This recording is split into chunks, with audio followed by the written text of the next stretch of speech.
Good evening, everyone. Thank you for being here. Thanks to members of the media for covering this very important issue. It's hardly news to anyone who lives in Seattle or indeed in Washington state that rents have risen sky high. In fact, between 2010 and 2020, the rents in Seattle went up by 92%. That is absolutely astounding. That's almost a doubling of the rents. And we've known that over the last years, the struggle for renters has gotten exacerbated. And in fact, the support for the rent control legislation that we are here to discuss today has only grown since my office first started collecting petition signatures in 2015. And that's why we are here, because a strong majority of Seattle supports strong rent control, powerful citywide rent control, free of corporate loopholes. This legislation would mean that landlords would be legally able to raise rents only up to the yearly inflation rate and no more. I mean, they can choose to not raise the rents, of course, but if they choose to raise the rents, it can only go up to the inflation rate of that year. And it's also a strong policy in the sense that the rent control law would apply to every single rental home without any exception, which means it would apply to every single rental home regardless of size, type, or date of the building, when the building was built. Such a rent control would provide a significant lifeline for renters. And you don't have to take my word for it as a socialist elected representative. In fact, there was a statewide poll that was done 3 years ago that showed that 70% of our state's likely voters strongly support rent control. This is an incredible statistic because it's a statewide poll, which means it's not just about the liberal Seattle or the progressive Seattle. It includes voters from the supposedly conservative counties in eastern Washington. That's how strong the support for rent control is. So what do you think the Democrats in the state legislature, who have a powerful majority in both houses and own the governor's mansion, what do you think they might possibly have done? Maybe they used this year's session to lift the unjust ban on rent control, right? You would think that they would do that given the extreme crisis for the majority of our society. No, what they did do was refuse to bring two separate bills to repeal the unjust ban, even for a vote. And it's not just this year's story. For the last 42 years, this ban has been in place. I was just saying to somebody else that in fact, so many people around me actually right now haven't even been alive for 42 years. And this ban has been in place longer than you have been alive.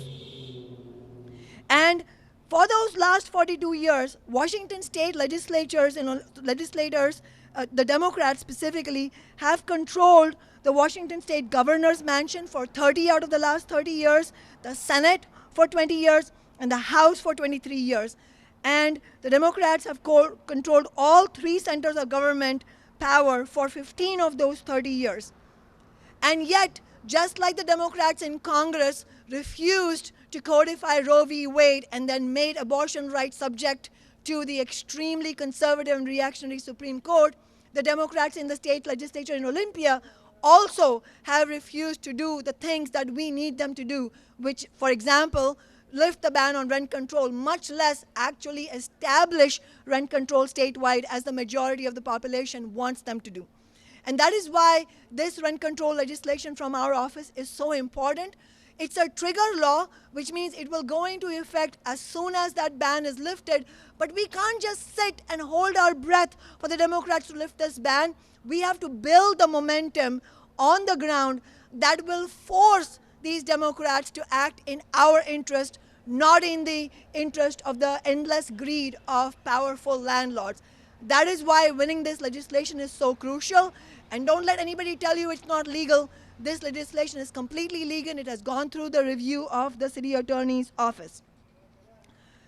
And the rents have gone up, of course, dramatically in general, and that's the quote-unquote normal process of capitalism, which is screwing over workers and renters and the vast majority of our society.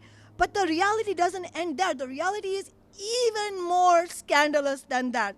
In fact, what an explosive investigative report by ProPublica has found is that, and as 3 separate lawsuits allege, and I have found that the biggest landlords, corporate landlords in our nation, including the biggest landlords in Seattle, have allegedly, according to these lawsuits, engaged in price fixing and have allegedly acted like a cartel. And in fact, I just wanted to quote from a Stranger article, the lawsuits charge that RealPage and big landlords, quote unquote, developed and used proprietary artificial intelligence and algorithmic decision-making systems to help big landlords operate as a cartel, to push up rents, to increase profits at the expense of thousands of unwitting tenants, end quote. This is a quote from a very important article that has been published just this morning in The Stranger, and we have the author of that article with us, and we have one of the plaintiffs from the Seattle lawsuit also with us, which is extremely helpful for us to have them here, and so we are really grateful to have them here. But before I bring them up, just wanted to share one statistic with you from the findings. I mean, the lawsuits allege many different corporations are doing this. So in my office, we did research to find out how many apartment homes, estimate of how many apartment homes might be affected by this kind of alleged price fixing. What do you think the number of these apartment homes might be? The least possible number. It's an undercount. It's 35,376 apartments. So just statistically speaking, it is very likely that many of the people who are going to come to this public hearing probably live in one of those buildings where you are subject to alleged price fixing. And so it's important for you to pay attention to this. And with that, I want to call on Jonathan Rosenblum, who is a labor and renters' rights organizer who wrote this article, and Kimen Trohalakis, who is a renter and plaintiff in one of the lawsuits against RealPage.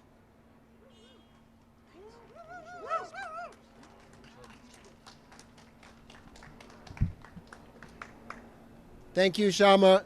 I'm Jonathan Rosenblum, a rank and file member of the National Writers Union and an activist with Workers Strike Back.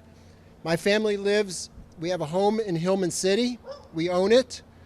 Because of the shameful profiteering by big landlords and developers, we could not afford to own or rent in our neighborhood today if we were moving in. That's why my family and I are proud to support full rent control with no corporate loopholes that's been put forward by renters and by the office of Councilmember Kshama Sawant. I've been active as a union and political organizer for many years, and I've spent a fair bit of time in Olympia advocating for working people.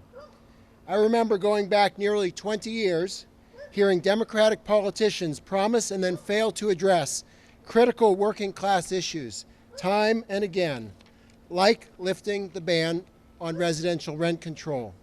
I remember specifically sitting in Frank Chop's office years ago and hearing him, the Speaker of the House, the single most powerful legislator in Olympia, tell union members that the Democratic majority in the House was too narrow to move progressive legislation. Now, Chop had this bowl of candy on the conference table in the Speaker's office, and I remember one time some union members were finishing up a conversation with Chop in his office. He had just finished telling us why he wasn't willing to push for more funding for state workers. And as we're leaving, he says, "Here," and pushes the bowl of candy at us. "Have some candy," he says. How insulting is that? That's how the political establishment acts. Like we came for wage increases, but we'll settle for a Snickers bar. Like we want rent control, but we'll be satisfied with junior mints. It's absolutely shameful. Now, today, the Democrats hold supermajorities in both the state House and the state Senate, and of course, they occupy 8 of the 9 seats in Seattle City Council. If they really wanted to, Democrats could enact our Seattle rent control legislation this summer and then lift the state ban next January. If we don't have rent control by early 2024, it will be because Democrats have once again decided to stand with the big profiteering landlords instead of with working people. And who exactly are they standing with? They're not standing with Kimmin and the other renters who are behind me. They're standing with the big landlords, like companies like Greystar, which controls 102 apartment buildings in this area alone, thousands of homes, and altogether 800,000 apartment homes around the country. They're standing with companies like Essex Property Trust, which leases the building right across the street from here and tallied $408 million in profits last year for its shareholders. They're standing with companies like Thrive Communities, very ironic name, which has been jacking up rents in the Central District, accelerating racist gentrification in the heart of our city. And it turns out these companies are not just making hundreds of millions of dollars of profits on their own. They are outright, as Kshama said, they're outright colluding with one another to set rents as high as possible. The ProPublica investigation, which came out last year, showed that the big landlords all work with a company called RealPage, through which they share all their leasing information, prices, apartment size, lease terms, and so on. RealPage uses artificial intelligence and sophisticated programming, they shamefully call it pricing optimization, to figure out how to increase rents as much as possible. It's no wonder that the average Seattle area rents across all apartments rose 92% last decade, more than double the increase in household income. It's no wonder big landlords like Equity Residential are boasting to their investors about, quote, a stellar 2022, end quote, with $807 million in profits. Now I ask everybody who rents, did you have a stellar year in affordable renting? No. We have to build a powerful movement because the Democrats are not going to vote for rent control just because they want to. They will vote for rent control when we force them to, when they feel pressure on their own political careers. That's why I am proud to be here this evening as a union member, as a socialist, and as a member of Workers Strike Back, and as a part of the growing army of activists that you see here who are determined to win comprehensive rent control. We are here to tell the political establishment that we're not going to stop fighting. We're not settling for some stupid candy bar. We're not settling for any more excuses or delays. We need rent control, and we need it now. Solidarity. And let me introduce one of the named plaintiffs in one of the several lawsuits against RealPage is Kimmin, who's going to speak now.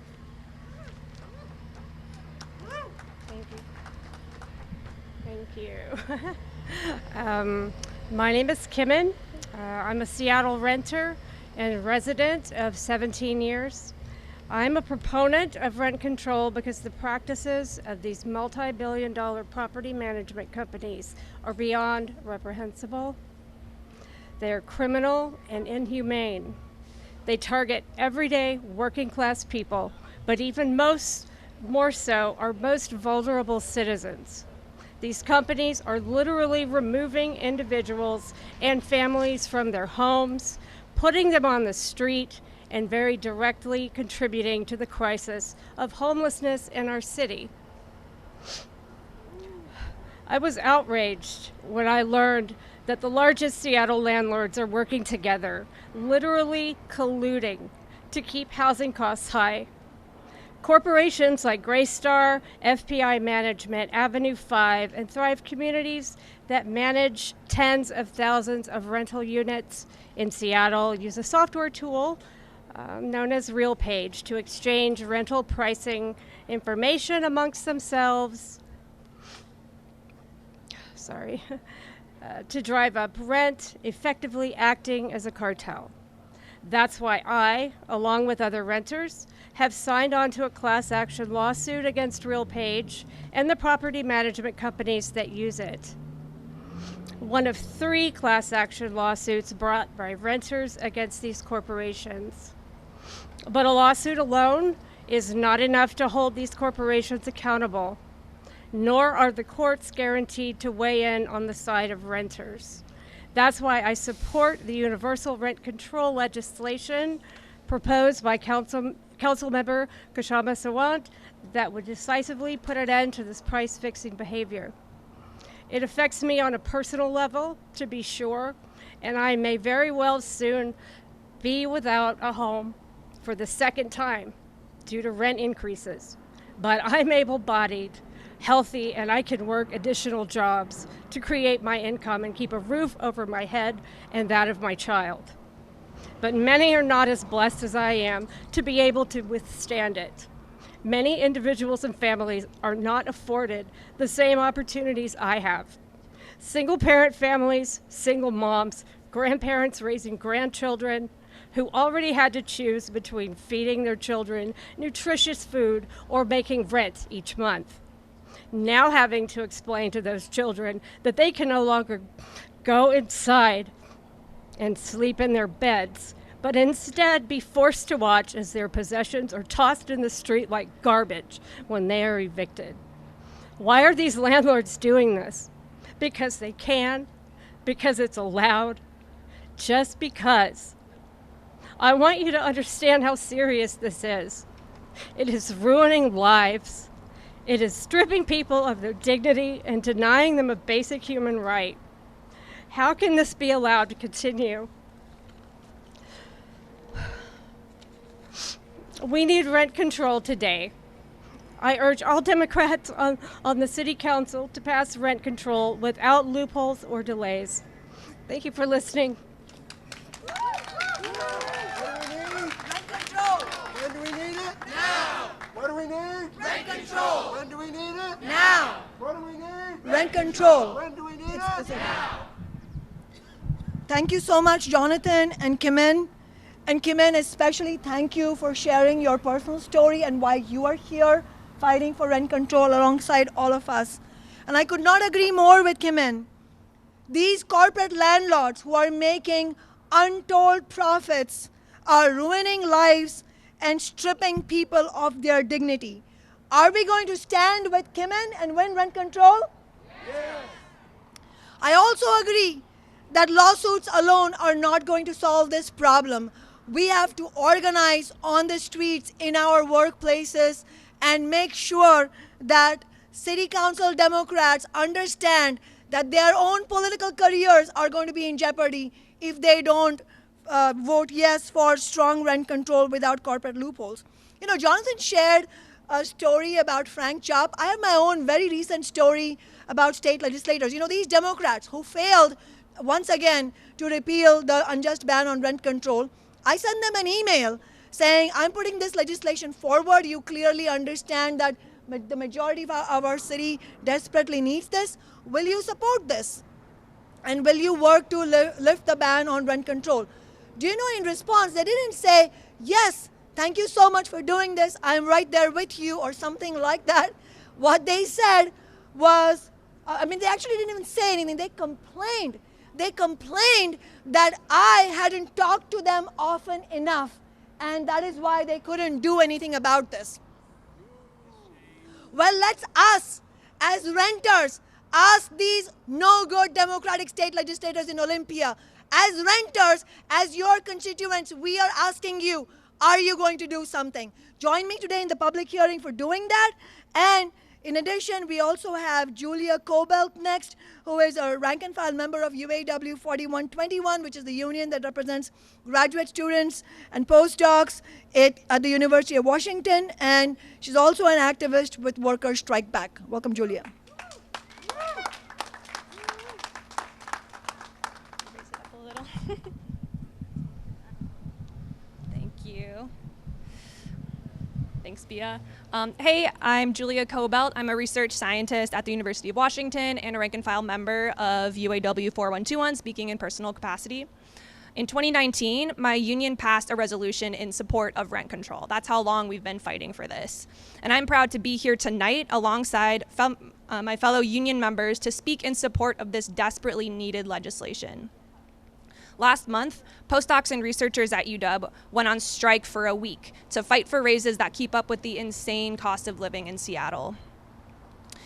And by going on strike, we won over 26% increases to minimum pay. This is an important victory considering that for years, UW has underpaid researchers by 30%. But we know that even these substantial raises are not enough when we live in a city where rents have increased by over 90% in the past decade alone. Out of 1,300 UAW 412 members who filled out a recent housing survey, a shocking 80% are rent burdened, and 22% reported experiencing homelessness while at UW. And on top of that, UW is planning to sell off 4 student and family housing complexes, which currently charge around 60% of market rate rents, to a for-profit real estate company, which we know would jack up the rents. And they may even sell to a corporation that's part of this scandalous alleged price-fixing scheme that Jonathan and Councilmember Sawant just talked about. These corporations don't care about us and will almost certainly displace dozens of families, which is why UW students and UW and UAW rank and file have been protesting this outrageous selling off of affordable housing by a public university. I think it's extremely urgent that the whole labor movement gets organized to take on the bosses and the landlords. That's why I'm an activist with Workers Strike Back, where union and non-union workers are actively discussing the most effective way to fight within our workplaces and to build a broader movement of workers and young people to win affordable housing and free healthcare for all. And that's also why I'm here today as a union member, speaking out in support of Councilmember Sawant's strong rent control legislation, which would be a lifeline for renters and workers here. It's honestly shameful that Democratic Party politicians like Nicole Macri, who spoke at my union's rally while we were on strike, have refused to speak out in support of this strong rent control legislation. Macri, who is the Washington State representative for this district, will gladly say platitudes in support of striking UW workers when there's nothing at stake for her political career. But she refuses to lift a finger when it comes to renters and workers needing her to stand up to her own party's leadership, who have represented landlord greed for years and years. I read in a Stranger article this week that Macri said, quote unquote, "It's actually pretty funny," end quote, that her fellow state Democrats are refusing to support this rent control legislation and are attacking Councilmember Sawant's office. How could anyone say that anything about this situation is funny when workers are literally skipping meals to afford rent? Any politician claiming to be pro-worker who will seek the support of unions like UAW when it comes to election season must clearly stand with our movement and publicly voice their support for rent control in Seattle. If you won't side with renters on this, what reason do we have to vote for you? Why would our union members give a single cent of our dues money to your campaign? The Democrats, who are in full control of the Seattle City Council and the Washington State Legislature, are well aware of the data on the housing crisis. They know that the for-profit housing market is unable to solve the crisis, and they know that universal rent control with no corporate loopholes would only help renters and working people. It's simply a matter of political will. UW was also well aware that they were underpaying us by 30% for years and did nothing about it until we unionized and went on strike. This is why we need to build a mass movement to put political pressure on our representatives. That's the way that we won the $10 cap on late fees, the Amazon tax for affordable housing, and the $15 minimum wage. As organized workers who know how to fight and win, union members have a crucial role to play in the movement for rent control. I hope as many union members as possible will come out tonight and on Friday, July 21st, to speak in support of rent control before the Renters' Rights Committee vote. Thank you.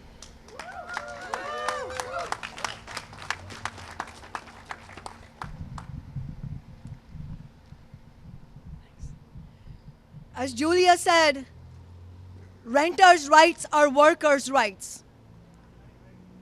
And we've heard about how the Democratic Party politicians and the leadership has refused to stand with renters, and regardless of their platitudes, as Julia said, they end up endorsing the greed of these for-profit corporations, the wealthiest in this state, not just in this city. And so And especially given not only just, as I said, the normal situation under capitalism, but given this explosive revelation about these allegations of price fixing, the question for the Democrats of the City Council is not, will they support rent control? No, no, no. The question is, whom will they allow to control rents? Is it going to be rent setting, price setting, or price fixing in the interest of the insatiable greed of these millionaires and billionaires? Or is it going to be rent control in the interest of the survival of the majority of our working people? So it's really which type of rent control? And while the Democratic Party leadership thumbs its nose at the most struggling people among their constituents, we do have rank and file Democratic Party activists standing with us. That is how we have won all the victories that we have won. And that's why we are especially glad to have Sally Soriano, who is a member of the 32nd Legislative District of the Democratic Party and is a former Seattle School Board member, who is standing in support of rent control. Hi, I'm Sally Soriano, a member of the 32nd District Democrats and a precinct committee officer in District 5. Lack of affordable housing and the absence of rent control has been a major issue for the 32nd District Democrats for years. We unanimously passed a resolution in late 2019 in support of rent control in Seattle and in support of lifting the legislative's shameful 42-year-long statewide ban on rent control. Our resolution was then passed by the King County Democrats in January 2020. King County Democratic organizations have stated their unwavering support for rent control. With 40% of residents in our state being renters, we therefore had reason to expect decisive leadership and effective legislation from our state representatives in this last legislative session. The legislature, however, failed us and failed renters across the state in their 2023 session by not passing rent control with House Bill 1389. This bill would have reflected the values and priorities we clearly communicated. Instead, the legislature continued to serve their benefactors in the real estate industry. The public is continually told that simply building more housing will produce enough affordable rentals. More building has not produced sufficient affordable rentals, but has lined the pockets of the real estate investors and pushed unprecedented numbers of people out of housing into the streets. The way to break this cycle is for Seattle to pass Councilmember Sawant's rent control legislation and for the legislature to remove its own 42-year-old ban on rent control. The provisions of Sawant's legislation have long been supported by Democrats. Under this bill, there is a cap on rent increases at no more than the rate of inflation. All of the rental housing in Seattle will be protected. Landlords cannot raise the rent when a renter moves out of an apartment. There is a one-to-one replacement of affordable units anytime there is new construction. There is a rent control board to deal with exceptions. For instance, small landlords facing unforeseen costs may appeal to the board. Seattle area rents, as we have heard, unbelievably have gone up by 92% between 2010 and 2020, the largest increase in this entire nation. Also, a $100 increase in rent is associated with an estimated 9% increase of the homelessness rate. $100, and you get a 9% increase in homeless rate. So raising rental rates increases homelessness. Rent control without corporate loopholes is the solution to decreasing homelessness and alleviating the chaos and suffering our neighbors endure on the streets.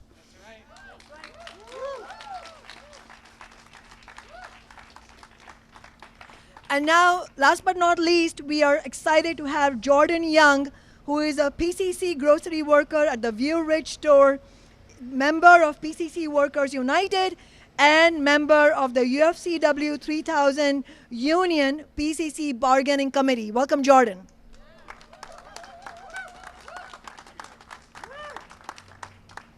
Hello, everyone. My name is Jordan Young. I'm a PCC grocery worker.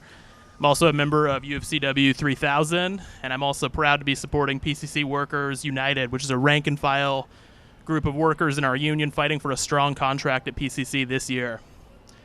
Many PCC workers struggle to survive in Seattle, and when talking to coworkers, I find that unaffordable and precarious housing situations is often the number one barrier to people in our stores being able to remain in our beautiful city of Seattle. Our union contract is up at the end of this year, and we are demanding a $25 per hour starting pay rate with at least $35 an hour after 3 years, as well as cost of living increases. We are thankful for support in this fight from Councilmember Sawant's office and Workers Strike Back. PCC Workers United was also excited to pass a resolution last week in support of the universal rent control legislation. With no corporate loopholes, which is legislation that is being brought forward by Councilmember Sawant and our renters' rights movement. In the resolution, we also called on our union leadership of UFCW 3000 to support the rent control legislation as well. I have lived in Seattle all of my life. I've been a renter in Seattle for the past decade, and I currently pay over half of my monthly income on rent alone. And that's not counting the utilities and other household bills that I have to pay as well. I've had various neighbors in my apartment complex get priced out and forced to move. I have coworkers who currently share a home with 5 or 6 roommates, and I myself did the same for many years. When a handful of wealthy individuals and businesses have the ability to write the rules and rake in billions of dollars like we are seeing corporate landlords do here in Seattle, it takes a brutal toll. Thousands of working people suffer. We should expect this from billionaire company whose only interest is profit, and our response must be to get organized and fight back. But big developers and landlords can only get away with their greed if elected officials let them. For decades, that is exactly what Democratic politicians on the Seattle City Council and in the Washington State Legislature have done.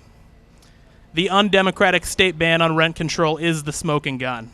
I was so angry reading the responses from Democratic legislators Peterson and Paulette to Councilmember Sawant's request for statements of support for her bill to pass universal rent control with no corporate loopholes in Seattle. And Representative Macri thinks that their hostile, personalized responses from her Democratic Party colleagues to Councilmember Sawant are actually pretty funny. This felt like salt in the wound. I voted for Macri because she billed herself as a progressive, a person who cares about working people, renters, and the poor. Well, we really are hurting out here. Our fight back against being gouged by predatory landlords is no joke to us. Since state Democrats refused to answer the question when City Council Member Sawant asked, maybe you will answer a grocery worker, a Seattle renter, and a proud rank-and-file member of UFCW 3000.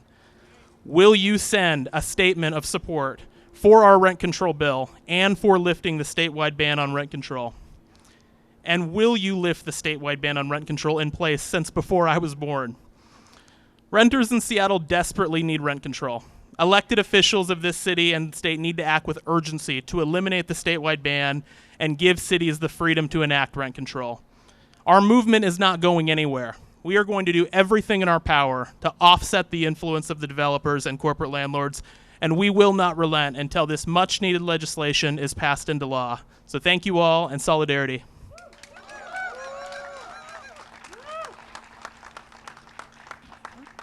Okay. I could not agree more with Jordan. I'm laughing at the brazenness of the Democrats, but the reality is, as Jordan is saying, there is nothing funny or pretty funny about the crisis we are facing as renters and working people. That struggle is all too real, and it is brutal. And we will see now which politician stands with us. I want to make sure that those who spoke already in the press conference, we do want to hear from you at the public hearing as well. So please don't leave. And of course, the same goes for everyone. This was just a preview. This press conference is just a preview. We're going to go into the church hall and then have the actual public hearing. But before that, if the members of the media have questions for any of our speakers.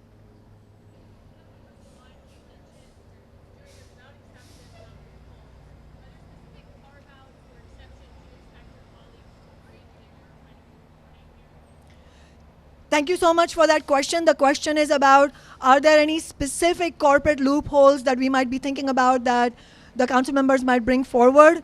Yes, there are. In fact, if you look at the experience from and history of rent control legislation throughout the country, what we see is that when rent control is all-encompassing, meaning all the rental homes are covered, then it works extremely well because it protects everyone. But over the years, every time renters and workers have been powerful enough, our movements have been powerful enough to actually win strong rent control, then you see corporations, the real estate barons, and the Democrats and Republicans who support them, because we know that supporting Wall Street is a bipartisan agenda for the Democrats and Republicans. That's definitely one of the things they agree on.